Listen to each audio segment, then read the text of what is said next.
삼성전자가 이번 2분기에도 깜짝 놀랄 실적을 달성했습니다. 시장 예측을 뛰어넘는 8조 1천억 원의 영업이익, 매출은 52조 원을 달성하면서 코로나 사태 속에서도 시장의 전망치를 훌쩍 뛰어넘는 좋은 실적을 보인 겁니다. 전문가들도 코로나19 상황에서 이 정도로 뒷심을 발휘할 줄 몰랐다며 놀라움을 감추지 못했어요. 삼성의 선전이 가능했던 이유는 코로나 비대면 특수 때문이었습니다. 재택근무, 온라인 수업, 화상회의, 게임 같은 비대면 수요가 늘어나면서 서버나 PC 업체들의 반도체 수요도 늘었거든요. 삼성은 이러한 비대면 특수를 미리 예측하고 철저히 대비했습니다. 특히 이재용 삼성전자 부회장은 직접 현장을 지휘하며 신속히 대응했는데요. 코로나 위기 상황에서도 이재용 부회장이 직접 중국에 출장을 나가서 삼성전자의 3대 사업인 반도체 디스플레이, 스마트폰, 생활 가전 등의 현장을 직접 점검했고 국내 반도체 생산 현장에는 6번이나 방문하면서 사업을 챙겼습니다. 이재용 부회장의 현장 경험을 통해 위기를 극복한 삼성은 미국의 대표 방송인 CNN도 주목했고 트럼프 대통령도 극찬했습니다. 코로나 상황 속에서 지치지 않고 전 세계로 휩쓸고 있는 국내 기업은 삼성뿐만이 아닙니다. SK하이닉스도 반도체 훈풍으로 1조 원대 영업이익이 나올 것으로 전망되고요. LG전자는 신가전 돌풍으로 미국 월프를 제치고 세계 1위를 달리고 있습니다. 특히 LG전자는 기존 생활가전뿐만 아니라 코로나 상황을 대비한 건강가전과 스타일러 같은 신가전 분야에서 두각을 나타냈어요. 이렇게 혁신성과 뛰어난 기술력이 있는 한국 기업들은 코로나 상황 속에서도 세계 1위 자리를 굳게 지켜냈습니다. 그런 만큼 한국의 주변국들, 특히 일본과 중국은 이 상황을 배아파하고 있다는데요. 과연 지금 일본과 중국의 상황이 어떻길래 한국의 선전을 이렇게 배아파하는 걸까요? 영상 시작 전 좋아요와 구독 부탁드립니다. 한때 일본은 TV 강자였고 LCD 부분의 절대 강자였습니다. 하지만 시대가 변하면서 더 뛰어난 기술인 유리 발광 다이오드가 나왔지만 일본은 변화에 적응하지 못하고 OLED 개발에 실패했죠. 그래서 지금은 한국에게 밀려서 힘을 못 쓰고 있는 상황이죠. 게다가 최근 애플마저 OLED 대열에 합류하면서 일본의 디스플레이 위기는 더 커졌습니다. 지금까지 애플은 OLED와 LCD 패널을 함께 사용했는데요. 올해 하반기에 출시될 최신 스마트폰에는 LCD를 빼고 전부 OLED를 탑재한다고 합니다. 애플의 LCD 패널을 공급하던 재팬 디스플레이는 막대한 타격을 입을 것으로 예상됩니다. 일본이 과거의 영광에만 취해 탈 LCD에 실패한 대가를 혹독히 치르고 있는 거죠. 그래서 JDI는 아예 한국이 쳐다보지도 않는 헬스케어 디스플레이 시장으로 피했다고 해요. 일본 니케이 신문에서는 아이폰 전 기종의 OLED 패널을 사용하게 되면 일본 기업들은 타격을 받고 한국 기업들은 엄청난 수혜를 입게 된다고 밝혔습니다. 일본은 다급해졌고 뒤늦게나마 중국과 손을 잡고 한국 기술을 따라잡기 위해 노력하고 있어요.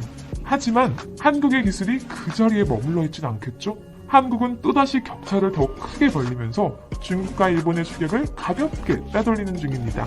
LG는 이미 LCD 시대가 끝났다는 걸 깨닫고 탈 LCD를 선언한 후 고차원 기술을 필요로 하는 OLED 사업 확장에 나섰습니다.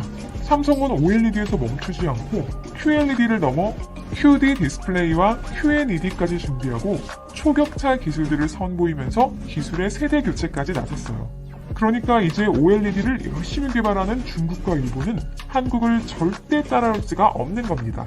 한국은 이렇게 뛰어난 디스플레이 기술이 있는 만큼 TV 산업에서 많은 사랑을 받고 있습니다.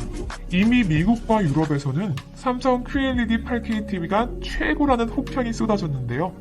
한국은 여기서 멈추지 않고 8K보다 100배 더 선명한 QLED 기술까지 개발해 그 어떤 나라도 따라할 수 없는 수준을 보여줬습니다. 한국은 디스플레이뿐만 아니라 이미지 센서 시장에서도 두각을 드러냈습니다.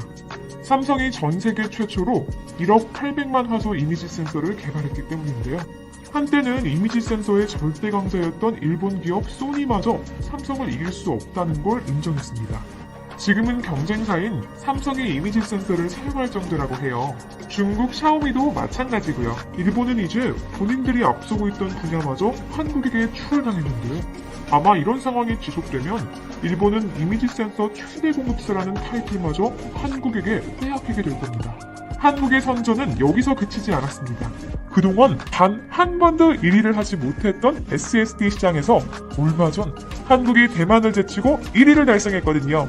낸드 플래시를 기반으로 하는 SSD는 차세대 대용량 저장 장치인데요.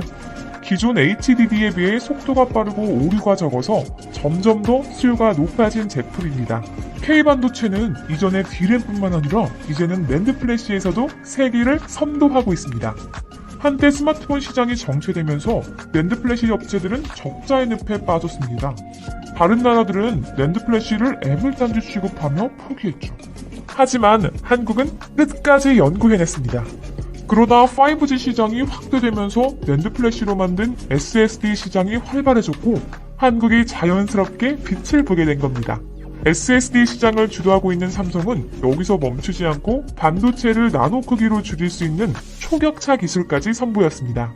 그리고 2030 K칩 시대 전략을 발표하면서 반도체 협력사 지원을 통한 생태계 확대, 대학과의 인재 양성 협력, 그리고 친환경 경영을 통해 D램과 낸드 플래시 격차를 확대하고 있습니다.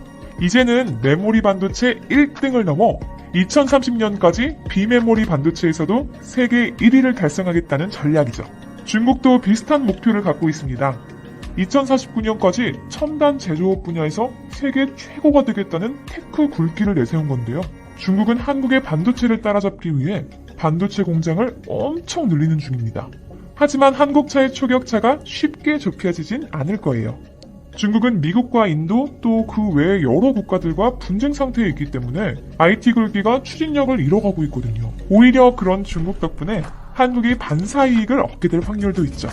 그러다 보니까 한국은 반도체뿐만 아니라 5G 기술 같이 많은 분야에서 중국을 따돌리고 더 큰 격차를 낼 수 있는 상황입니다. 한국 기업들은 이렇게 혁신적인 기술을 바탕으로 포스트 코로나 시대를 발빠르게 준비하며 성장해 나가고 있습니다.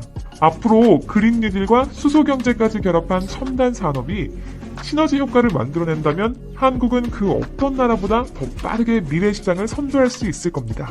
한국의 경제력이 더 커지고 미래 시장도 선도하게 된다면 우리 국력도 더 커질 거고요. 그러면 그 어떤 나라도 우리를 함부로 할 수 없겠죠?